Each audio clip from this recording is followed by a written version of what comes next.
What is up, Pats Nation? It's Patriots Global back here with another video, and with a highly requested video. We are going to be talking about some of the Patriots UDFA signings, of course, that meaning undrafted signings. I'm going to be talking about my personal top 4 favorite picks and the top 4 guys that I think could make an impact, a big enough impact to actually make the final 53-man roster. Of course, as we all know, the New England Patriots every single year have one UDFA make the final 53-man roster. Some of these guys have consisted of David Andrews, Adam Butler, J.C. Jackson, just to name a few.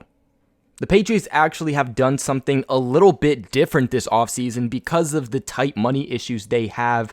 They have a lot of open spots on their roster to conclude for that 90-man roster, of course. So the Patriots really signed twice as many UDFAs as we have originally seen. And because of that, because of the depth and the great talent that they are getting from these UDFAs, I'm actually making a prediction that I think more than one UDFA will make the New England Patriots final roster this offseason.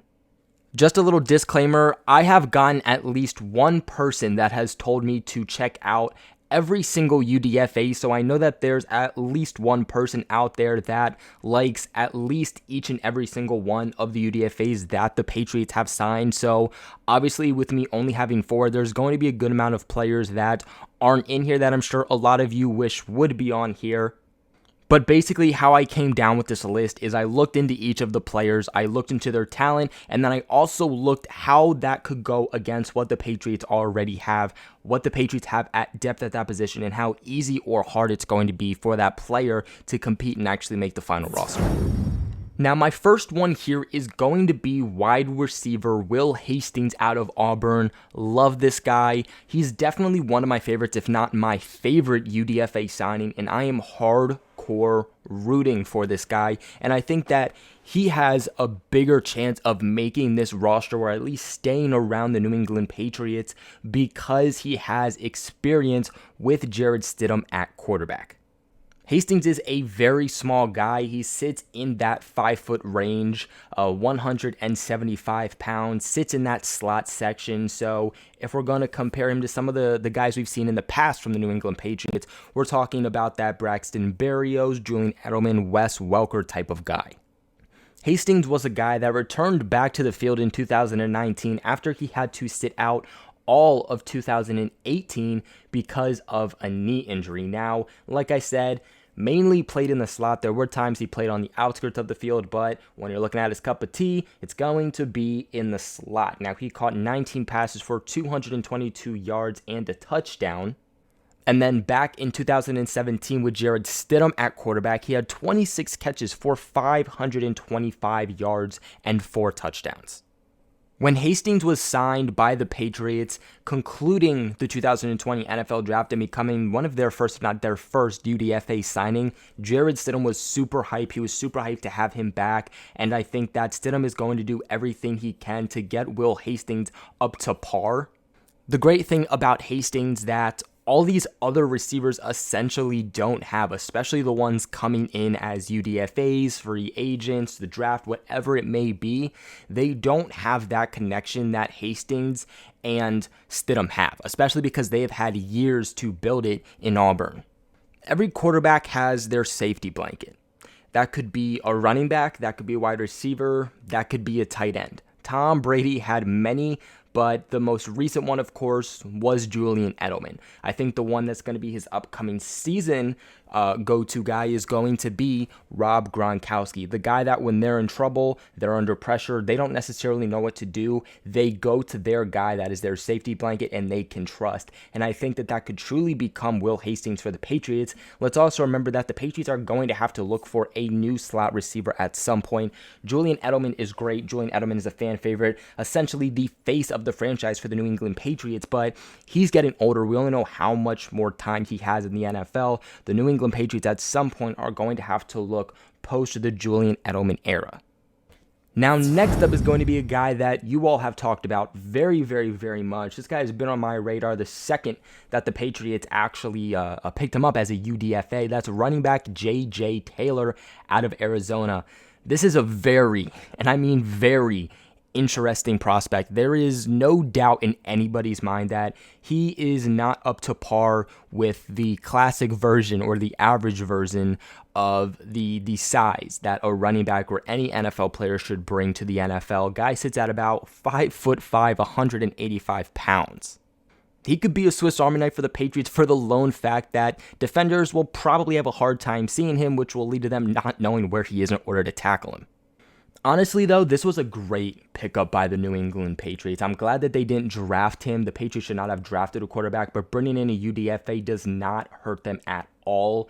This was a guy that a lot of people expected to be drafted. This is probably the most talented and proven and productive player that the Patriots picked up as a UDFA, in my own opinion.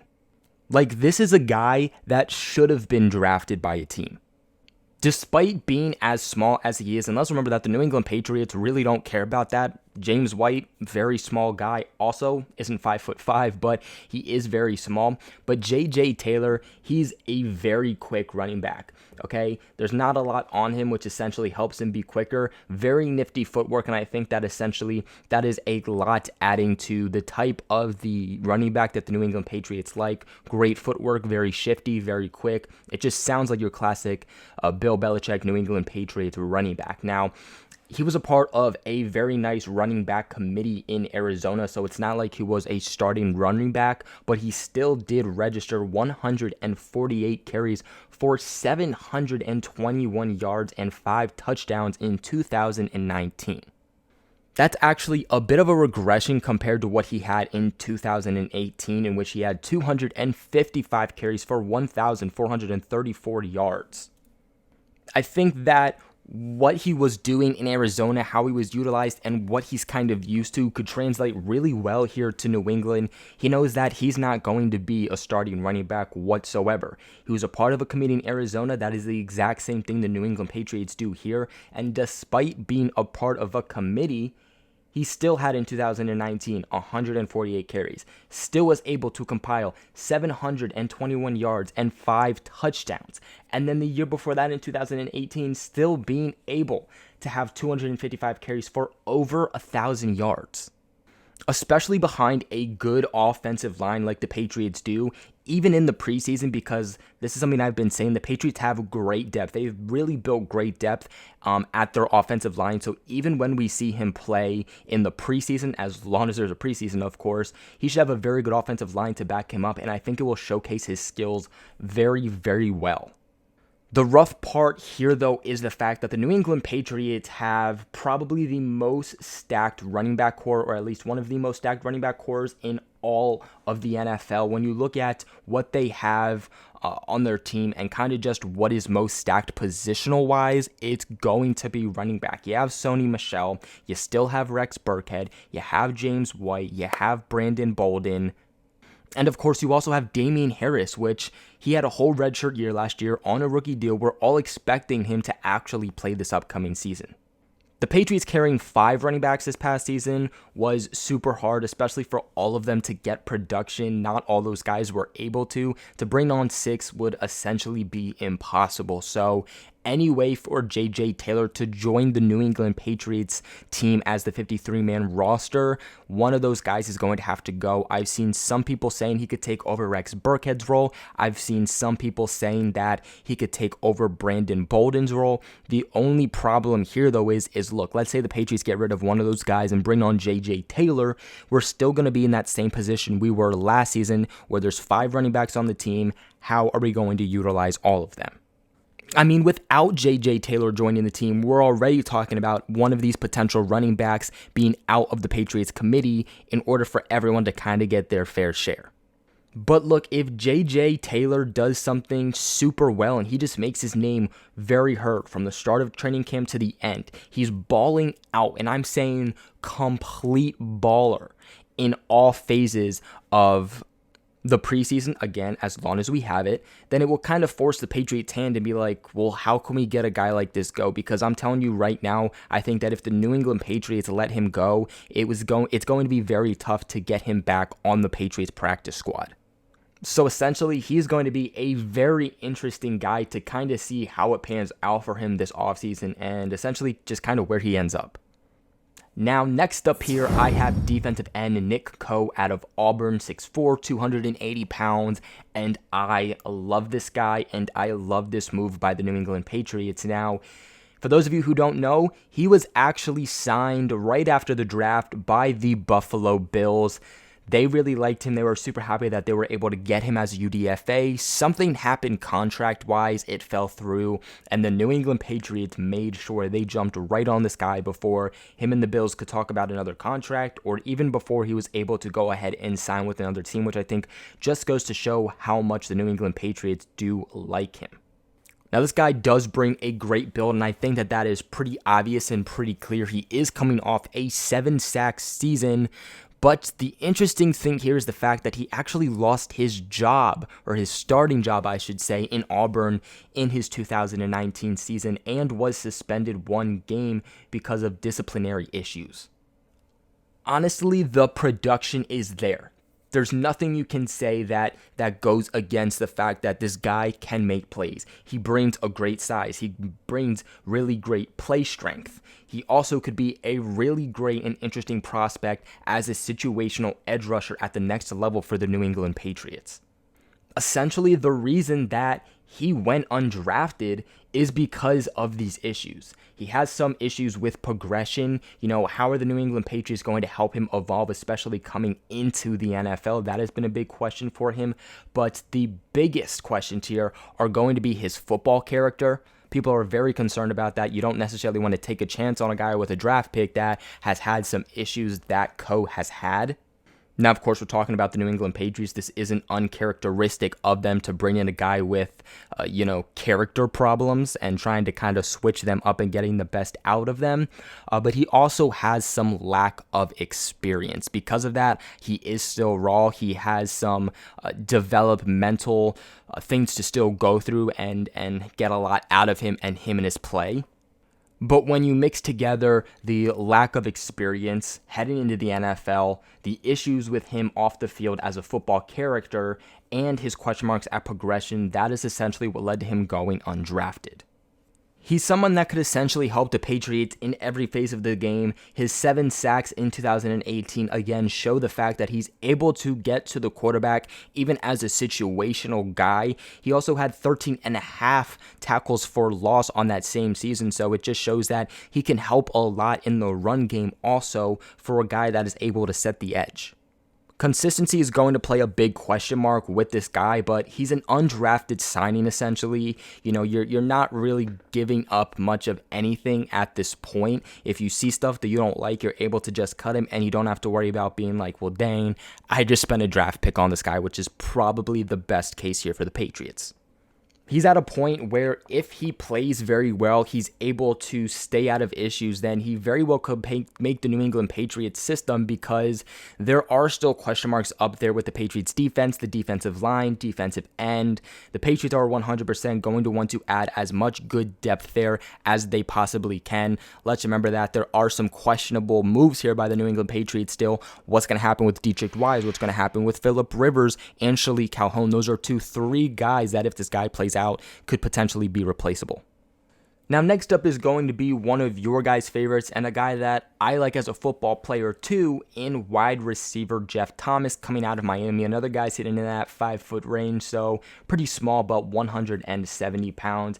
He has a lot of red flags entering the NFL. Probably another reason why he didn't get drafted, kind of like some of these other guys that we've talked about. NFL teams aren't really worried about mechanics with these guys. It's not his size. It's not his consistent production. It is his character. It's his off-the-field issues that essentially led to him going undrafted. He's put up good numbers. He's been fairly productive. So when you look at all these facts put together, the only thing to say is the fact that, okay, it's the issues you're having off the field. He's a guy that had issue running good and clean routes at Miami. Essentially, they were just sloppy. I don't think that it was because of mechanical issues, essentially. I think the big problem with that is just his lack of care. just kind of question marks when you saw him play, being like, do you want to be a football player? Do we even want to be here? Then you get to the off the field issues, as he was briefly dismissed from the program in 2018 because of attitude issues and team rule violations.